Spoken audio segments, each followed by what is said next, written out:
বীৰ Lachit মৈদামত madam মেফি উদযাপন। এই পবিত্ৰ মেডাম মেফিত আহোমসকলে উপৰিপুৰুষ স্বৰ্গদেউ তথা পুলিন পুঠাওসকলৰ পৰা সমগ্ৰ মানৱ জাতিৰ কল্যাণৰ হকে জন্মিং বিচাৰে।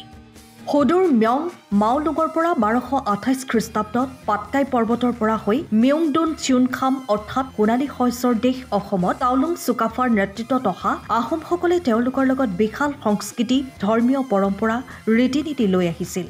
আৰু বৰ অসম গঢ়োতা জাতিটোৰ পুলিন পুঠাও দেৱতাসদৃশ পূৰ্বপুৰুষসকলে দেশ জাতি মংগলৰ অৰ্থে নৈপথ্য প্ৰদান কৰি আহিছে। আজি টিয়কৰ হোলোঙাপাৰত অৱস্থিত লাচিত মৈদামতো পুৱাৰে পৰা চলিছে মেডাম মেফিৰ মাংগলিক অনুষ্ঠান। সদৌ টাই আহোম ছাত্ৰ সন্থাৰ কেন্দ্ৰীয় কাৰ্যকৰী সভাপতি কুমুদ গগৈ নেতৃত্বত লাচিত মৈদাম সংৰক্ষণ সমিতিৰ সহযোগত মৈদামত পুলিন পুঠাওসকলক স্মৰণ কৰি পূজা অৰ্চনা কৰে। উক্ত অনুষ্ঠানত মৈদাম সংৰক্ষণ সমিতিৰ সভাপতি হৰেণ বৰুৱা, সম্পাদক মহেন্দ্ৰ গগৈ, টাই আহোম ছাত্ৰ সন্থাৰ মহকুমা সভাপতি আইচেং সন্দিকৈ প্ৰমুখ্যে টাই আহোমৰ বিষয়ববীয়াসকল উপস্থিত থাকে। টাই আহোম জনগোষ্ঠীৰ পবিত্ৰ ধৰ্মীয় উৎসৱ মেডাম মেফি। মে মানে হৈছে তৰ্পণ কৰা, দাম মানে হৈছে মৃত পুৰুষ, পুলিন পুঠাও আৰু ফি মানে দেৱতা। গতিকে আমি পুলিন পুঠাসকলক আজিৰ তাৰিখত আমি স্মৰণ কৰোঁ। আৰু এই পুলিন পুঠাসকলক স্মৰণ কৰি আমি এটাই কথাই সমগ্ৰ অসমবাসী তথা ভাৰতবাসীক জনাব বিচাৰোঁ যে টাই আহোমসকলে যি অসমত 600 বছৰ ৰাজত্ব কৰি গৈছিলে, এই ৰাজত্ব কৰা দিনৰ পৰা আমি এই মেডাম মেফি পাতি আহিছোঁ। সকলো আমি উপৰিপুৰুষক আমি আজি মংগলৰ কাৰণে আমি পূজা কৰোঁ। আমাৰ যাতে আজি যি আমাৰ পুলিন পুঠাসকলে যি আমাক আজি তেওঁলোকে আশীৰ্বাদ দিব লাগে, আৰু আমাৰ যি নাতি পুতি আছে এইবিলাকক আমাৰ আশীৰ্বাদ তেওঁলোকক দিবলৈ আমি পূজা আৰম্ভ কৰোঁ। গতিকে এই হৈছে মেডাম মেফি। আৰু এই মেডাম মেফিৰ এই প্ৰাকখনত আমি সমগ্ৰ অসমবাসীক এটাই অনুৰোধ জনাব বিচাৰোঁ যে এটা কথা চাব লাগে যে লাচিত বৰফুকনে 17 বাৰ মোগলক আক্ৰমণ কৰি যি অসমখন ৰক্ষা কৰিছিলে, অকল অসমখন ৰক্ষা কৰিবলৈ অকল আহোমকেইটাক ৰক্ষা কৰা নাছিলে, সমগ্ৰ অসমীয়া জাতিক ৰক্ষা কৰিছিলে।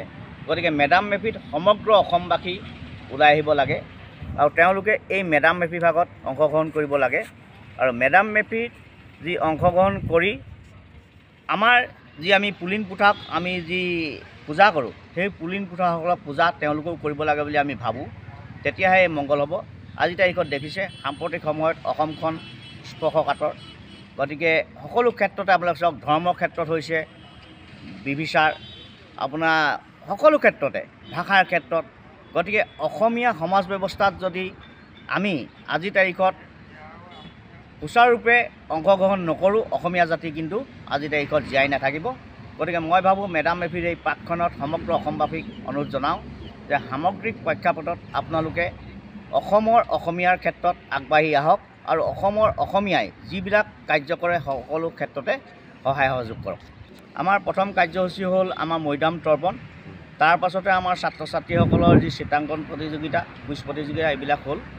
আৰু তাৰ পাছতে আমাৰ এতিয়া অলপ দেৰি পাছতে আমাৰ যি আমাৰ কি বুলি কয় ঢেকীয়ানী পথাৰত আমাৰ খাদ্য আছে, আহাৰ গ্ৰহণ, আৰু তাতে আমি আহাৰ গ্ৰহণ হ'ব।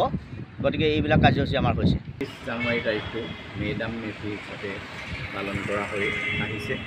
আৰু তেনেধৰণে পৰম্পৰাগতভাৱেই লাচিত বৰফুকনৰ মৈদাম প্ৰাংগণতো আজি খুব অনুষ্ঠুপীয়া কাৰ্যসূচীৰে লাচিত মৈদাম প্ৰাংগণত মৈদামতে স্মৃতি তৰ্পণ কৰা হ'ল। মেডাম মেফি মূল অৰ্থটোৱে হৈছে উপৰিপুৰুষক শ্ৰদ্ধা জ্ঞাপন কৰা। যিসকল দাম হৈ গ'ল তেওঁলোকৰ প্ৰতি শ্ৰদ্ধা জ্ঞাপন কৰা। যেনেধৰণে আমি আমাৰ উপৰিপুৰুষক অন্যভাৱে সকাম নিকাম কৰি তেওঁলোকক মানে পূজা অৰ্চনা কৰোঁ, ঠিক তেনেকৈ মেডাম মেফিৰ মূল তাৎপৰ্যটোৱে হ'ল তেনেকুৱা।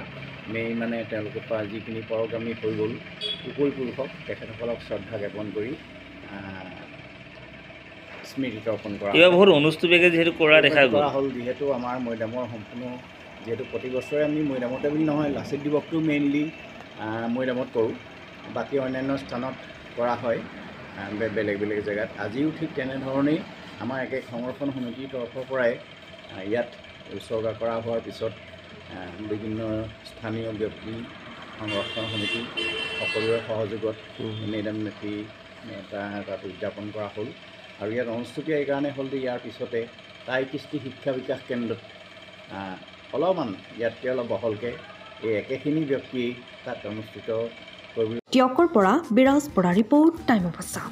সময়ৰ খবৰ সময়ত পাবলৈ ফ'ল' কৰক টাইম অফ আছাম।